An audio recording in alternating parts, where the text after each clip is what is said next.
और स्वतंत्र भारत ऐसे किसी देशद्रोही को स्वीकार नहीं कर सकता है। नागरिक का दायित्व होना चाहिए उन स्थितियों में किसी भी आक्रांता को महिमामंडन नहीं करना चाहिए।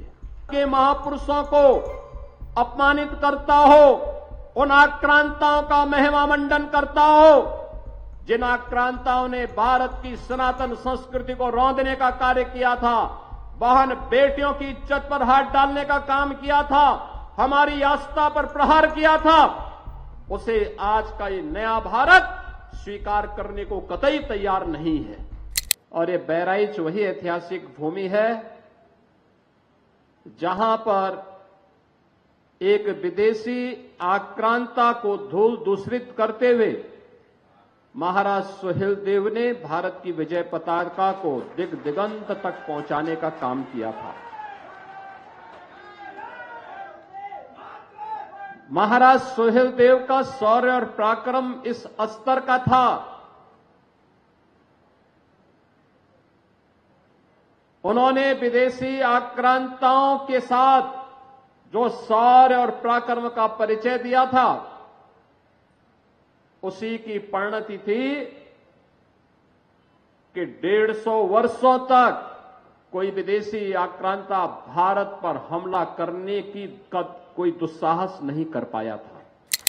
आप सबसे कहने के लिए एक तरफ एक भारत श्रेष्ठ भारत की परिकल्पना साकार हो रही है, पूरा देश एकजुट होकर के कार्य कर रहा है। उन स्थितियों में मैं सभी उत्तर प्रदेश वासियों से कहना चाहूंगा, जब भारत की सनातन संस्कृति और भारत की परंपरा का गुणगान दुनिया कर रही है, तब भारत के महापुरुषों के प्रति श्रद्धा और सम्मान का भाव हर नागरिक का दायित्व होना चाहिए। उन स्थितियों में किसी भी आक्रांता को महिमामंडन नहीं करना चाहिए।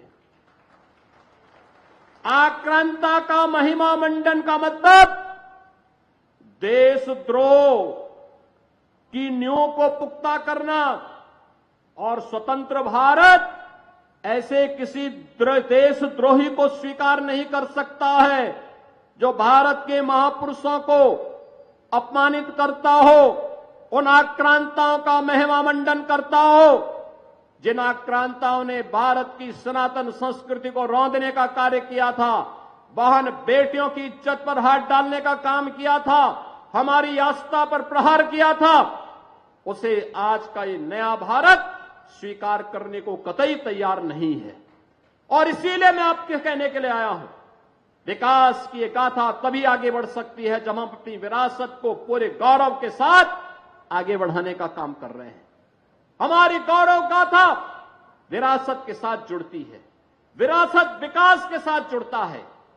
विरासत और विकास की अद्भुत गाथा का ही एक नया रूप है बहराइच का।